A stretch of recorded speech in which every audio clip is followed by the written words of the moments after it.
আমি দেখেছি অনেক মা ও বোনেরা, আমার ভাই এবং আমাদের আত্মীয় স্বজন, এই এলাকার আশেপাশে যারা উপস্থিত হয়েছেন, অনেক কষ্ট করতেছেন। দীর্ঘ প্রায় 2 ঘন্টা কারেন্ট ছিল না, কারেন্ট না থাকা অবস্থায় আপনারা এখানে বসেছিলেন, কেউ কোথাও যাননি।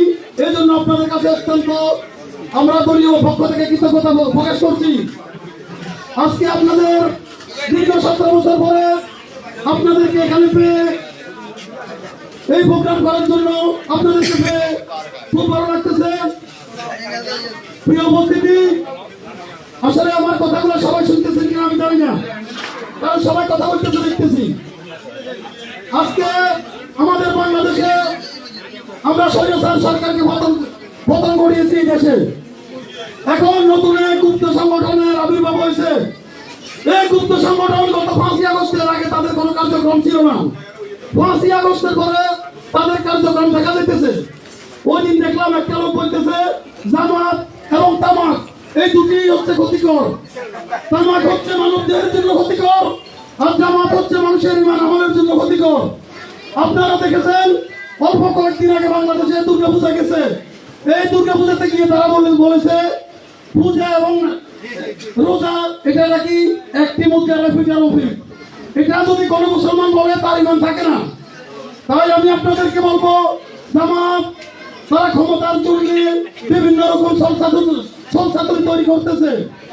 এক জামাতের কর্মীকে আমি আমার জন্মলগ্ন থেকে চিনি, তিনি জামাত নেতা। তিনি বিভিন্ন জায়গায় বক্তব্য দিতেছে তিনি নাকি বিএনপি করতো, বিএনপির অপকর্মের কারণে এখন জামাত করে। এটা 100% মিথ্যা কথা। আমি তাকে গত 30 বছরের বেশি দেখতেছি জামাত করতেছে। তার বয়স যদি 45 হয়েছে, বিএনপি কোন সময় করছে? তারা এখন আমাদের এই ওয়ার্ডের আজকের এই প্রোগ্রামে এখানে 4-5টা গ্রামের লোক উপস্থিত আছে। আপনারা দলিয়া, তারালিয়া, ভগবানপুর, রক্ষিয়া, রাউজালিয়া, আপনারা বলেন আওয়ামী লীগের কোন লোককে আমরা গ্রেফতার এখানে কাউকে কি আমরা আপনাদের জানার মতো এখানে আটকে ধরে এই গত 1 বছর কাউকে আটকে রেখেছিলাম?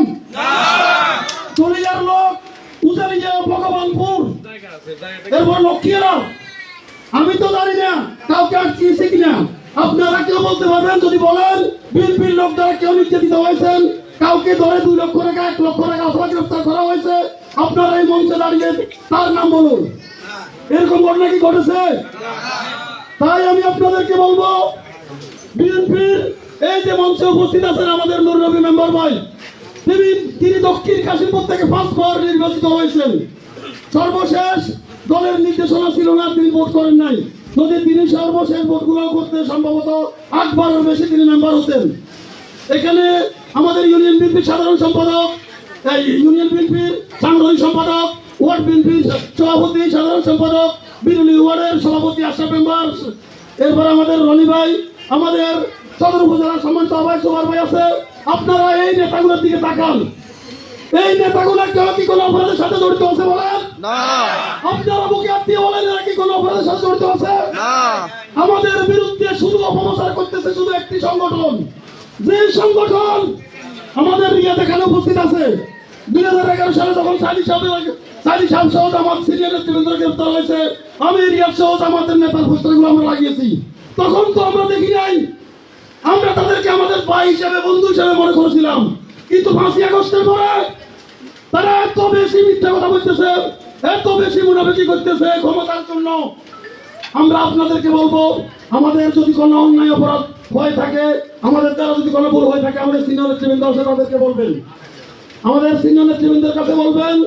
ইনশাআল্লাহ 1978 সালে বিএনপি প্রতিষ্ঠিত হয়েছে। বিএনপির প্রতিষ্ঠাতা মরহুম জিয়াউর রহমান, তিনি স্বাধীনতার ঘোষণা দিয়েছেন এবং সম্মুখ যুদ্ধে অংশগ্রহণ করেছেন। আজকে আমরা এখানে যারা আছি, আমি হয়তো বক্তব্য আমার ওয়ার্ড হিসেবে একটু লম্বা করতেছি, এই জন্য আগে সবার কাছে আমি ক্ষমা প্রার্থী। আমাদের নেত্রী, তিনি বাংলাদেশের 3 সাবেক প্রধানমন্ত্রী। 36টা বছর যে পরিবারে যে বাড়িতে ছিল, একটা করে তাকে বাড়ি থেকে বের করে দেওয়া হয়েছে। তার ছেলে আরাফাত রহমান কোকোকে এত বেশি নির্যাতন করেছে, এক পর্যায়ে সে মৃত্যুর কোলে পড়েছে। আমাদের তারেক রহমান দীর্ঘ 17টি বছর দেশে আসতে পারে নাই। সাবেক রাষ্ট্রপতি, রাষ্ট্রপতির স্ত্রী, আমাদের এই দেশের সাবেক প্রধানমন্ত্রীকে তারা ট্রিটমেন্ট দেয় নাই। তারা তাকে গ্রেফতার করে দীর্ঘদিন যাবৎ কষ্ট দিয়েছে। তাই আমি আমার মা বোনদের কাছে অনুরোধ করব, আপনারা, আমি জানি বিএনপিকে সবাই ভালোবাসেন। আমাদের যদি কোনো ভুল ত্রুটি হয়ে থাকে, গত 12-13 মাসে যদি আমরা কোনো ভুল ত্রুটি করে থাকি, আমি আমার দলের পক্ষ থেকে, আমার ব্যক্তিগত পক্ষ থেকে আপনাদের কাছে ক্ষমা চাই। এবং যদি আরো কোনো ক্ষমা, আমাদের কোনো বিএনপির লোকের দ্বারা যদি আপনার কোনো প্রকার কষ্ট পান, আমাদের সিনিয়র নেতৃবৃন্দকে বলবেন। ইনশাল্লাহ বিএনপি জনগণের দল, বিএনপির নেতারা জনগণের পাশে ছিল, জনগণের পাশে থাকবে। আপনাদের সকলকে আগামীতে আমাদের বিএনপি আমাদের দেশনেত্রী বেগম খালেদা জিয়াকে ক্ষমতায় আনার জন্য সকলের কাছে ভোট ভিক্ষা চাইতেছি এবং সকলের সুস্বাস্থ্য কামনা করে আমি আমার বক্তব্য এখানে শেষ করলাম। আল্লাহ হাফেজ। বাংলাদেশ জিন্দাবাদ, বাংলাদেশ জাতীয়তাবাদী জিন্দাবাদ।